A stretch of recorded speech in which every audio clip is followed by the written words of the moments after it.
Welcome back dreamers. कल की class में हमने देखा कि आप डॉक्यूमेंट कैसे ओपन करते हैं। तो अगर आपने वो वाली वीडियो नहीं देखी तो ऊपर आई बटन में उसका लिंक आ रहा होगा, आप वहाँ से जाके वो वीडियो देख सकते हैं। अगर आपने वो वीडियो देख ली है तो आज की क्लास आप बिल्कुल स्किप मत कीजिएगा, क्योंकि आज हम देखने लगे हैं कि इलस्ट्रेटर में शुरू के 4 टूल्स कौन से हैं और उनकी वर्किंग क्या क्या है। शुरू के 4 टूल में से पहले टूल की अगर बात करें तो वो टूल का नाम है सिलेक्शन टूल। और वो सिलेक्शन टूल आपको कहाँ मिलेगा, तो अगर आप मेरी स्क्रीन पर देखें यहाँ आपको वो टूल देखने को मिल जाएगा। बाय द वे, ये जो बार है ये पूरी बार आपकी टूल बार कहलाती है। तो ये वाली बार आपकी टूल बार कहलाती है, ये वाली बार आपके पैनल्स कहलाते हैं। ठीक है, ये आपके पैनल्स होते हैं और ऊपर आपका मेन्यू बार होता है। ठीक है, अगर आप यहाँ देखें, यहाँ आपको पहला टूल आपको देखने को मिल जाएगा जो कि है सिलेक्शन टूल। और अगर आप यहाँ देखें तो आपको उसका शॉर्टकट भी देखने को मिल जाएगा जो कि है वी। ठीक है, अगर मैं यहाँ से सिलेक्शन टूल सेलेक्ट करता हूँ तो ये हमारे पास कुछ इस तरीके से देखने को मिलता है, जो कि ब्लैक कलर का एरो होता है। अच्छा, अब ये काम क्या करता है, लेट से मैं एक क्विकली एक शेप बना लेता हूँ। ठीक है, और मैं अपने कीबोर्ड से वी प्रेस कर रहा हूँ तो आपको यहाँ देखने को मिल जाएगा मेरे हाथ में सिलेक्शन टूल आ चुका है। ठीक है जी, सिलेक्शन टूल का क्या काम है? सिलेक्शन टूल का काम किसी भी चीज़ को मूव कराना है, ठीक है, या सिलेक्ट करना है। सिलेक्शन टूल के बेसिकली बहुत सारे काम हैं। सिलेक्शन टूल किसी भी चीज़ को मूव कराने के काम भी आता है। सिलेक्शन टूल किसी चीज़ को सिलेक्ट करने के भी काम आता है, जैसे उसका नाम सजेस्ट करता है। सिलेक्शन टूल ऐसे ही उसका नाम नहीं है, तो किसी भी चीज़ को सिलेक्ट करने के काम आता है, किसी भी चीज़ को मूव करने के काम आता है। अब फॉर एग्जांपल, अगर आपके पास मल्टीपल ऑब्जेक्ट्स हैं, ठीक है, बाय द वे आप नीचे देख रहे होंगे मैं ऑल्ट का बटन दबा के अगर इसको क्लिक करके ड्रैग करता हूं तो ये मल्टीपल मेरे को कॉपीज बनाकर दे देता है। अगर मुझे for example multiple objects select करने हैं एक साथ, तो उसके लिए मैं क्या करूंगा, मैं अपने कीबोर्ड से शिफ्ट का बटन प्रेस करूंगा एंड देन क्लिक करता रहूंगा। ठीक है, जितने भी मुझे शेप्स को सिलेक्ट करना है उन सबको मैं सिलेक्ट कर लूँगा एंड देन शिफ्ट का बटन रिलीज़ कर दूंगा, यानी कि छोड़ दूंगा, तो मेरे पास ये सारे ऑब्जेक्ट्स मेरे सिलेक्ट हो चुके होंगे। किसी भी चीज़ को याद रहे, किसी भी चीज़ अगर किसी भी एक से ज़्यादा ऑब्जेक्ट्स को आपने एक साथ सिलेक्ट करना है तो उसके लिए आपको शिफ्ट का बटन प्रेस करना पड़ेगा। एक और मैं आपको यहाँ पर शॉर्टकट बताता चलूँ जो कि है कंट्रोल डी, और वो भी आपका इसी टूल से रिलेटेड है, तो इस वजह से मैं आपको बता रहा हूँ। वैसे आप उसको और भी टूल से कर सकते हो, लेकिन सिलेक्शन टूल से हम उसको ज़्यादातर परफॉर्म कर रहे होते हैं उस शॉर्टकट को, पर्टिकुलर शॉर्टकट को, और वो है कंट्रोल प्लस डी।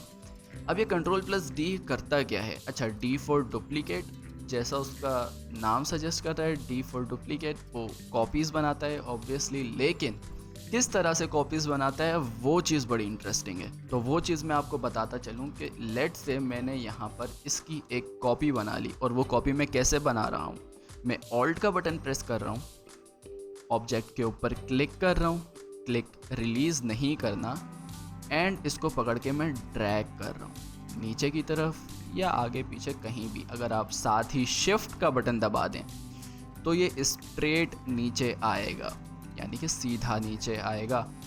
ठीक है जी। अच्छा, अब एक बार कॉपी करने के बाद अब आपको ये आइडिया नहीं होगा कि इनके बीच का जो भी गैप है, ठीक है, वो कितना है, तो टेंशन लेने की ज़रूरत नहीं है। इलस्ट्रेटर ने आपको कवर करने के लिए ये शॉर्टकट अवेलेबल की है। अगर आप सिंपली इस शेप को सिलेक्ट रखते हुए कंट्रोल डी प्रेस करेंगे तो ये सेम स्पेस के साथ आपको बिल्कुल एग्जैक्ट कॉपी बनाकर दे देगा। सेम स्पेस, सेम डायरेक्शन और कॉपी बनाकर दे देगा। अब अगर आप इसको डी सेलेक्ट कर लेते हैं और फिर आप इसको कंट्रोल डी प्रेस करने की कोशिश करते हैं तो सीधे कुछ नहीं हो रहा।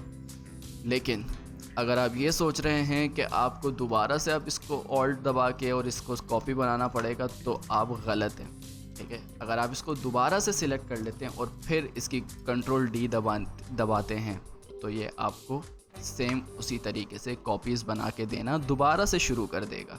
तो ये मैं समझता हूँ कि काफ़ी ज़्यादा इंटरेस्टिंग शॉर्टकट है, ठीक है, और इससे हम बहुत ज़्यादा हैंडी वर्क कर सकते हैं। सेकंड टूल जिसके बारे में मैं आपको बताने लगा हूँ उसका नाम है डायरेक्ट सिलेक्शन टूल। अब ये डायरेक्ट सिलेक्शन टूल आपको कहाँ मिलेगा? सेम उसी जगह जहाँ आपको सिलेक्शन टूल मिला था, उसी के बराबर में आपको वाइट कलर का एरो नज़र आ रहा होगा, उसको कहते हैं डायरेक्ट सिलेक्शन टूल। सिमिलरली उसका भी आपको यहाँ शॉर्टकट नज़र आ रहा होगा विच इज़ ए। अगर आप अपने कीबोर्ड से ए का बटन प्रेस करते हैं तो आपके हाथ में इस वक्त जो टूल है उसका नाम है डायरेक्ट सिलेक्शन टूल। और ये भी बड़ा इंटरेस्टिंग टूल है। क्यों? क्योंकि इससे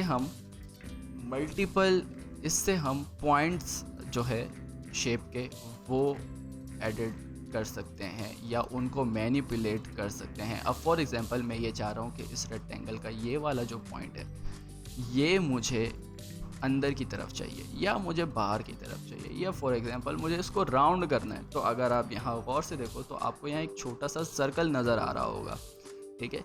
इस छोटे से सर्कल का क्या काम है? इस छोटे से सर्कल का ये काम है कि भाई अगर आप इसको पकड़ के ड्रैग करते हो अंदर की तरफ तो ये आपके कॉर्नर्स को राउंड कर देता है, ठीक है। तो ये आपके कॉर्नर्स को राउंड कर देगा which is pretty handy, right.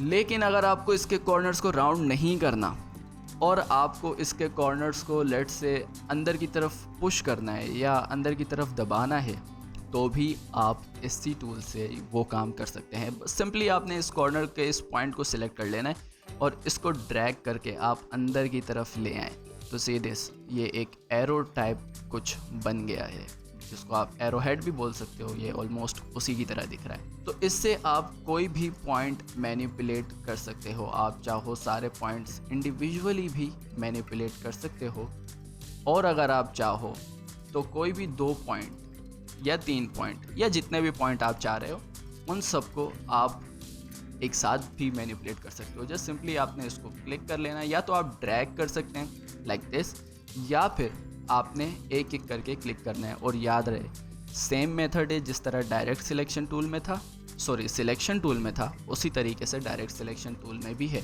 Like मैंने एक पॉइंट सिलेक्ट किया, शिफ्ट का बटन दबाया and then second point select किया, ठीक है, सेकंड पॉइंट सिलेक्ट किया तो इसने अब हमारे ये 2 पॉइंट ऊपर वाले सिलेक्ट कर लिए हैं। अब अगर मैं इसको कुछ भी मैनिपुलेट करूँगा या इसके राउंड करूँगा कॉर्नर्स तो ये दोनों तरफ से एक साथ ही मैनिपुलेट करेगा लाइक दिस, ठीक है। या अगर मुझे इसको मूव करना है तो फिर मैं इसको मूव भी कर सकता हूँ और ये दोनों को एक साथ ही मूव करेगा, ठीक है जी। तो ये था डायरेक्ट सिलेक्शन टूल। अच्छा, कंट्रोल डी भी आपका डायरेक्ट सिलेक्शन टूल से वर्क करता है। अगर आप फॉर एग्जांपल इसी टूल से आप ऑल्ट का बटन दबाते हो, क्योंकि ऑल्ट का बटन कॉपी करने के लिए हुआ था, इस्तेमाल किया था हमने, तो अगर आप ऑल्ट का बटन प्रेस करते हो और इसको ड्रैग करते हो नीचे की तरफ, सीधे ये अब भी कॉपी बना रहा है, ठीक है। और अब भी अगर आप कंट्रोल डी प्रेस करोगे तो ये उसी तरीके से वर्क करेगा जिस तरीके से इसने सिलेक्शन टूल के टाइम पे किया था, ठीक है। तो डायरेक्ट सिलेक्शन टूल वो सारे काम कर सकता है ऑलमोस्ट जो कि सिलेक्शन टूल करता है। ये मूव भी करा सकता है, ठीक है, लेकिन ये किस वक्त आपको हेडेक लगेगा ये हम आगे चल के देखेंगे। लेकिन फ़िलहाल ये वो सारे काम कर सकता है जो कि सिलेक्शन टूल करता था, ठीक है, जो कि सिलेक्शन टूल या कर सकता है। नेक्स्ट टूल जो हम अपना देखने लगे हैं उस टूल का नाम है लासो टूल, और उसकी शॉर्टकट मैं आपको पहले ही बता दूं, उसकी शॉर्टकट है Q, ठीक है। अगर आप अपने कीबोर्ड से Q प्रेस करते हैं तो आपके पास लासो टूल आ जाएगा। अगर आप में से किसी का बैकग्राउंड फ़ोटोशॉप से रिलेटेड है या आप में से किसी ने फ़ोटोशॉप यूज़ किया है तो आपको बड़े अच्छे से पता होगा कि फ़ोटोशॉप में लासो टूल मौजूद है और उधर इसका क्या काम है। फ़ोटोशॉप में आपको मैं अब बताता चलूँ कि लासो टूल का जो काम है वो है फ्री हैंड शेप्स बनाना या सिलेक्शंस बनाना, फ्री हैंड सिलेक्शन बनाना लासो टूल का काम है फोटोशॉप में, लेकिन यहाँ पर लासो टूल का क्या काम है? यहाँ लासो टूल का काम है फ्री हैंड सिलेक्शन करना। जी, फ्री हैंड सिलेक्शन करना यहाँ लासो टूल का काम है। फॉर एग्जांपल, अगर आपके पास कुछ कॉम्प्लिकेटेड शेप्स हैं तो आप लासो टूल से उसके पॉइंट्स बड़े आराम से और बड़ी आसानी के साथ सिलेक्ट कर सकते हैं। अगर मैं आपको इसी शेप के ऊपर मिसाल देता चलूँ या एग्जांपल देता चलूँ, अच्छा पहले हम ये देख लेते हैं कि टूल बार में ये कहाँ पे मौजूद है। ठीक है, अगर मैं टूल बार की तरफ आऊँ तो यहाँ पर ये टूल मौजूद है, और यहाँ आपका ये प्रीटी हैंडी सा जो है ना, एक ट्यूटोरियल भी चल रहा होता है। अगर आपके पास एडवांस वर्जन है इलस्ट्रेटर का तो आपको यहाँ पर देखने को मिल जाएगा कि ये किस तरीके से वर्क करता है कोई भी टूल। ठीक है, तो ज़्यादातर के नहीं है, मतलब बहुत कम ऐसे हैं जिनके नहीं हैं, लेकिन ज़्यादातर के मौजूद हैं ट्यूटोरियल्स। ठीक है, फॉर एग्जांपल इसी के बराबर में आपको मैजिक वॉन्ड टूल देखने को मिलेगा जिसके पास ट्यूटोरियल नहीं है। ठीक है, लेकिन लासो टूल के पास है। तो अगर आप लासो टूल सिलेक्ट कर लेते हो अपने, या फिर अपने कीबोर्ड से क्यू प्रेस कर लेते हो, तो आपके पास लासो टूल आ जाएगा। मैं यहाँ से सिंपली इसकी सिलेक्शन बनाने लग रहा हूँ। फ्री हैंड बन रहा है, जैसे आप देख सकते हो फ्री हैंड सिलेक्शन बन रहा है, और ये तीनों पॉइंट मैंने सिलेक्ट कर लिए। ठीक है, आपको नज़र भी आ रहा होगा कि अगर आप गौर से देखें तो ये वाले पॉइंट कम्प्लीटली फिल्ड हैं। ठीक है, और ये वाला पॉइंट जो कि फिल्ड नहीं है, बीच में आपको एक वाइट स्पॉट नज़र आ रहा होगा, ये सिलेक्टेड नहीं है, इसलिए ये कम्प्लीटली फिल्ड भी नहीं है। खैर, क्या फ़ायदा है इसका? भाई कभी कभी हम बहुत ज़्यादा कॉम्प्लिकेटेड चीज़ें बना रहे होते हैं, या कुछ ऐसी शेप्स बना रहे होते हैं जिसमें बहुत ज़्यादा पॉइंट्स होते हैं, और हम डायरेक्ट सिलेक्शन टूल से एक एक पॉइंट पर जाकर उसको सिलेक्ट करना अफोर्ड नहीं कर सकते। वो बहुत ज़्यादा टाइम कंज्यूमिंग काम हो जाता है। उसको अवॉइड करने के लिए हम यहाँ लासो टूल इस्तेमाल कर रहे होते हैं। क्यों? क्योंकि लासो टूल जैसा आपने देखा काफ़ी हैंडी है और काफ़ी सारे पॉइंट्स को एक साथ सेलेक्ट कर लेता है और आपकी ज़िंदगी आसान कर देता है, अगर मैं अपने अल्फाजों में कहूँ तो।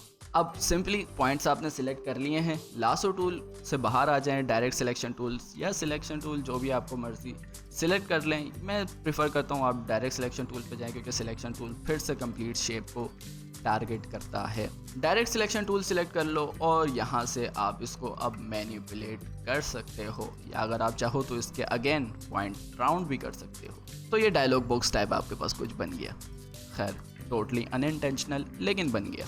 कंट्रोल Z से अनडू होता है, कंट्रोल शिफ्ट Z से रीडू होता है। ठीक है, तो ये चीज़ आपको दिमाग में रखनी है। कंट्रोल Z में जब भी प्रेस करूँगा इसका मतलब है कि मैं अनडू कर रहा हूँ, और कंट्रोल शिफ्ट Z जब मैं प्रेस करूँगा तो इसका मतलब है मैं रीडू कर रहा हूँ। अगर आप मेरी स्क्रीन पे देख सको तो यहाँ कंट्रोल शिफ्ट Z मैंने किया तो ये फिर से इसके कॉर्नर राउंड हो गए हैं, और अब मैं कंट्रोल Z कर रहा हूँ तो इसके कॉर्नर फिर से पॉइंटेड हो गए हैं। तो कंट्रोल Z से अनडू होता है और कंट्रोल शिफ्ट Z से रीडू होता है। आगे बढ़ते हैं और आज की क्लास का एक आखिरी टूल देख लेते हैं। उसका नाम है मैजिक वॉन्ड टूल, जिसकी शॉर्टकट है Y। And I don't know why, लेकिन इसके पास ट्यूटोरियल नहीं है। ठीक है, अगर आप मेरी स्क्रीन पर देख सको, मैंने जैसे आपको पहले भी दिखाया, यहाँ पर इसके पास कोई ट्यूटोरियल नहीं है। यहाँ पर सिंपली इसका नाम लिखा आ रहा है और इसकी शॉर्टकट लिखी आ रही है, जैसे आपको दिख भी रहा होगा ब्रैकेट में Y। ठीक है, सिंपली Y प्रेस कर लेंगे अपने कीबोर्ड से, आपके पास मैजिक वॉन्ड टूल आ जाएगा। अब ये मैजिक वॉन्ड टूल का काम क्या है? अब फॉर एग्जांपल आपके पास काफ़ी सारी शेप्स हैं। ठीक है, आप बहुत ज़्यादा कॉम्प्लेक्स किस्म का आर्ट वर्क बना रहे हैं। ये ज़्यादातर काम आता है जब आप एब्स्ट्रैक्ट डिज़ाइंस कर रहे होते हैं। अब एब्स्ट्रैक्ट डिज़ाइन बहुत ज़्यादा रैंडम डिज़ाइंस होते हैं, जिसमें काफ़ी सारे कलर्स होते हैं, काफ़ी सारी रैंडम शेप्स होती हैं, जिसको आप एक एक करके सिलेक्ट करना अफोर्ड नहीं कर सकते। तो ये आपकी वहाँ ज़िंदगी आसान कर देता है। अब कैसे आसान कर देता है, दिमाग में रखना ये वाली बात। ये उन सारे शेप्स को एक साथ सिलेक्ट करने की एबिलिटी रखता है जिसका कलर या शेप एक जैसा हो, जिसका कलर या शेप एक जैसा हो। ये उन सब ऑब्जेक्ट्स को एक साथ सिलेक्ट करने की एबिलिटी रखता है। फॉर एग्जांपल यहाँ मेरी स्क्रीन पर आप देखें तो इन सारी शेप्स का कलर सेम है, शेप भी सेम है। अब लेट से मैं यहाँ पर एक शेप बना लेता हूँ जिसका शेप अलग है एंड देन कलर भी अलग है। अब मैं अपने कीबोर्ड से Y प्रेस कर रहा हूँ फॉर मैजिक वॉन्ड टूल। अब देखना ये क्या काम करेगा। अब अगर मैं इसको पहली अपनी ऑब्जेक्ट के ऊपर इसको लेकर आऊँ और क्लिक करूँ तो ये उस शेप से मिलती जुलती सारी चीज़ों को सिलेक्ट कर लेगा। ठीक है जी।